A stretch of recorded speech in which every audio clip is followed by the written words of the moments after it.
আরে অপু ম্যাডাম পুরো ইন্টারভিউতে কিন্তু কোথাও আপনাকে সরাসরি দোষারোপ করে নাই। আপনার প্রতি যে সম্মান ভালোবাসা শ্রদ্ধা ছিল তা আজ থেকে কমে গেল। আরে ভাই নাম বলতে হয় নাকি? অপু বিশ্বাসকে যে ইঙ্গিত করে এই কথাগুলো বলছে সেই ইন্টারভিউর মাঝে, এটা তো সবাই জানি আমরা।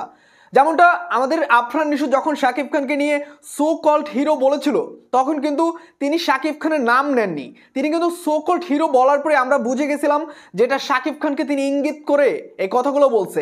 এমনকি আপনিও মালেক আফসার সাহেব, আপনিও কিন্তু সেটা নিয়ে অনেক কন্টেন্ট বানিয়েছিলেন। এখন আপনি বলতেছেন অপু বিশ্বাসের সেখানে নাম নেয় নাই, এটা হইল কিছু? আপনি তখন বুঝলেন যে সেটা শাকিব খানকে ইঙ্গিত করে কথা বলছে, আর এখন আপনি বুঝলেন না যে এটা অপু বিশ্বাসকে ইঙ্গিত করেই এই কথাগুলো বলছিল। এখন কেন আপনি পল্টি মারতেছেন ভাই? কেন মারতেছেন? এখন আপনি বলতেছেন এখানে শাহরিয়ার নাজিম জয়কেও নাকি অপু বিশ্বাস টেনে আনছে। সেই ইন্টারভিউর মাঝে শাহরিয়ার নাজিমের জয়ের নাম কি একবার অপু বিশ্বাস নিয়েছে? আপনি যখন এই কথাটা বলছেন যে অপু বিশ্বাসের নাম নেয়নি, তাহলে তো এটাও এখন আপনি কেন বললেন যে অপু বিশ্বাস শাহরিয়ার নাজিম জয়কেও টেনে আনছে? আপনি সেই 28 মিনিটের ইন্টারভিউতে বলতে পারবেন যে অপু বিশ্বাস তার নাম একবারও নিয়েছিল? এত জলে কেন আপনাদের? এই যে আপনারা কি বেশ কিছু মানুষ যে অপু বিশ্বাসকে নিয়ে ষড়যন্ত্র করায় মেতে উঠছেন, কেন এগুলো করতেছেন?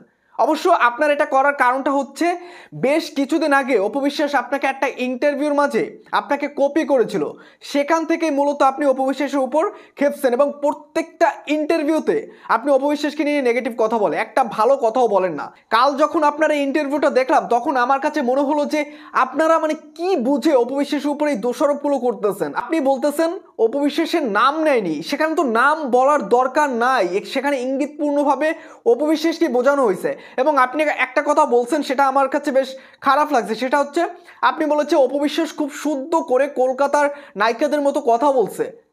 এটা কেমন কথা? অপু বিশ্বাস কি শিক্ষিত মানুষ না? সে কি শুদ্ধ করে কথা বলতে পারে না? আপনি সুন্দর করে তাকে মানে খোঁচা মেরে মেরে কথাটা বলছেন। সে কোনভাবে কথা বলবে না না বলবে সেটা তার একান্তই ব্যক্তিগত বিষয়, আপনি তো সেটা নিয়ে তাকে প্রশ্ন করতে পারেন না। সে যেভাবেই বলুক না কেন, সেটা আপনি বলার কে বা আমি বলার কে? সেটা তার ব্যক্তিগত বিষয়, সে কোন ধরনের কোন অ্যাঙ্গেলে কথা বলবে। এবং তিনি সুন্দর সুন্দর কথা বলছে এটা আমরা সবাই জানি, কিন্তু আপনি যে মিথ্যা কথাটা তুলে ধরছেন যে অপু বিশ্বাস ম্যাডাম আপনার নাম কিন্তু একবারও বলে নাই, নাম তো বলার দরকার নাই। তাকে যে ইঙ্গিতপূর্ণভাবে বলছে এটা বাংলাদেশের জনগণ সবাই জানে, শুধু আপনার কন্টেন্ট বানানোর জন্য আপনি একজনের পক্ষ এই কথাগুলো বলছেন। দেখেন মালেক আফসার সাহেব, আপনাকে সম্মান করি এবং আপনি বাংলাদেশের একজন স্বনামধন্য পরিচালক, আপনার কাছ থেকে এই ধরনের দালালি আশা করা যায় না।